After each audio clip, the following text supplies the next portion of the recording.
extract just one fact. Where was the Messiah to be born? Obviously in Bethlehem. Question. What is the probability of any person taken at random over the last few thousand years of fulfilling this one?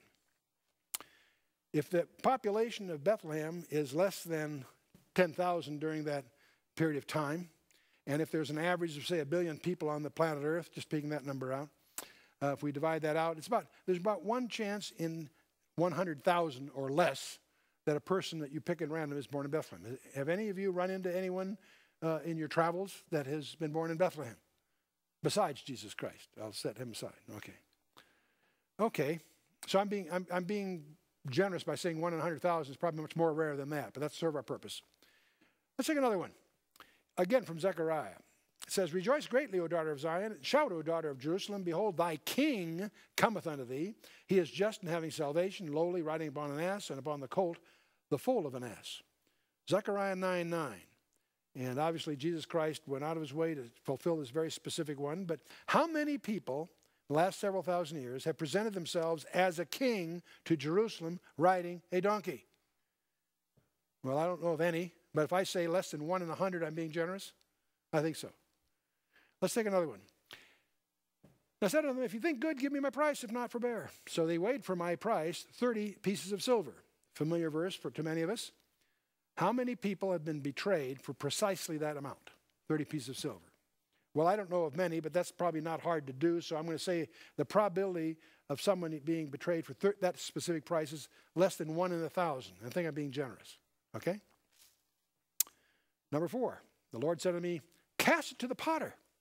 A goodly price that I was prized at of him. So I took the 30 pieces of silver and cast them to the potter in the house of the Lord. Now, this particular one may require a little more familiarity with the New Testament. You may recall that Judas, when he had betrayed Christ, when he saw that he was condemned, repented himself, and brought again the 30 pieces of silver to the chief priests and elders, saying, I have sinned in that I have betrayed the innocent blood. And they said, What's that to us? See thou to that. And he cast down the pieces of silver in the temple and departed and went out and hanged himself. But then notice what happened next. The chief priest took the silver pieces and said, It is not lawful for to put them into the treasury, because it is the price of blood. That was against the law. So they're sitting there on the floor. They can't put it in the treasury, but they had good CPAs on staff. They took counsel and bought with them the potter's field to bury strangers in. What you need to understand is the temple had the obligation, when someone died in the precincts that wasn't anyone responsible for, the temple had to deal with the burial. So they couldn't put the money in the treasury, but what they could do is prepay anticipated expenses. And so what they did with it, they bought a field that would be a cheap place to acquit themselves of this obligation. Wherefore that field is called the field of blood to this day. Now I want you to notice the particulars here. The price was 30 pieces of silver. The location of the transaction was in the house of the Lord, that is in the temple, right? And who ends up with the money? The potter, the guy that owned that field. So it's interesting, those conditions are all met from Zechariah's prophecy. If I say the probability of this happening as a random occurrence, I'd say it's less than 100,000. Less than, probably, you could say 1 in a million, but this will suit our purposes. There's another one in Zechariah that is personally touching to me. It says, One shall say unto him, What are these wounds in thine hands? And he shall answer, Those with which I was wounded in the house of my friends. When I first encountered this, in those days, I was a teenager and I was on a memory kick. So when I came across a prophetic thing, I'd type up a little card and put the verse on the one side and the reference on the other and try to learn it. I always carried a few of these as I tried to add to my repertoire. But as I tried to memorize this one, the more I tried, the more confused I got. Because I recognized that, it looked like prophecy at first, but I said, What are these wounds on the hands? Then he shall answer, Are those with which I was wounded in the house of my friends. And the more I thought about it, that didn't make sense. I could not visualize a group of Roman soldiers driving spikes through wrists on a bunch of 12 by 12s or whatever as being in the house of his friends. That just didn't compute for me. But I was reading the Gospel of John once and said, but Thomas was not with him that first night. The resurrection day, he appeared to the disciples, but Thomas was not among them. And the next day or so, they ran into Thomas and said, Boy, you should have been at the Bible study last night. Guess who showed up? And Thomas was skeptical, you may recall. He said unto them, except I see in his hands the print of the nails, and put my finger into the print of the nails, and thrust my hand into his side, I will not believe. That was Thomas's response. Well, after 8 days again, the disciples were within, and Thomas with. This time, Thomas was with him. Then came Jesus, the doors being shut, and stood in the midst and said, peace be unto you. Then he said to Thomas, reach hither thy finger, behold my hands. Reach hither thy hand, and thrust it into my side. And be not faithless, but believing. Thomas answered and said unto him, my Lord and my God. Jesus said unto him, Thomas, because thou hast seen me, thou hast believed. Blessed are they that have not seen, and yet have believed. What I realized, it wasn't the nails that wounded Christ, it was Thomas's unbelief. Well, nevertheless, getting back to Zechariah 13:6, how many people taken at random have been wounded in their hands in the house of their friends in whatever context? If I see less than 1 in 1,000, I think I'm being generous. Let's take another one here. He was oppressed and he was afflicted, yet he opened not his mouth. He's brought as a lamb to the slaughter, and as a sheep before her shearers is dumb, so he opened not his mouth. Isaiah 53 is a chapter that details the crucifixion, even though it was written as a pillar passage in the Old Testament. How many people, prisoners, accused of a capital crime, make no defense even though they're innocent?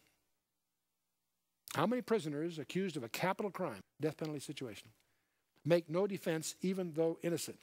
If I say less than, there probably have been some, not many, but some. But if I say of all the prisoners, less than 1 in 1,000, I think I'm being generous. Are you with me so far? Okay. Another one from Isaiah 53, he made his grave with the wicked and with the rich in his death, because he had done no violence, neither was any deceit in his mouth. How many died among the wicked and yet were buried with the rich? That should whittle it down, but if I say less than 1 in 1,000, I think I'm being gracious. One more, last one. We have to take one out of Psalm 22. Psalm 22 reads as if it was dictated first person singular as he hung on the cross, even though it was written 700 years earlier. For dogs have compassed me, the assembly of the wicked have enclosed me, they pierced my hands and my feet. Now, what makes this remarkable, this was written 700 years before crucifixion was invented. The official form of capital punishment in Israel was stoning. But here in their scriptures, the Messiah is to be crucified. It was invented by the Persians, widely adopted by the Romans. How many people, taken at random, in the last 2,000 years, have died by having their hands and feet pierced? There were many thousands, of course, but if I say less than 1 in 10,000 of the entire population, I'm being generous. Okay? So I've given you 8 prophecies we've selected here. Born in Bethlehem, king on a donkey, 30 pieces of silver, transaction in the temple to the potter and all of that, wounds in his hands, no defense though innocent, died with the wicked, grave with the rich, crucified. Now the question is, okay, we've got a priori probabilities estimated for each one of these 8 prophecies.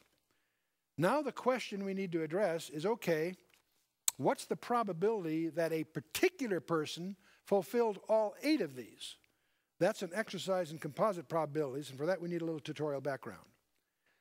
Let's assume that in the audience here we have 100 people, and let's assume that 60% of the audience is male and 40% is female.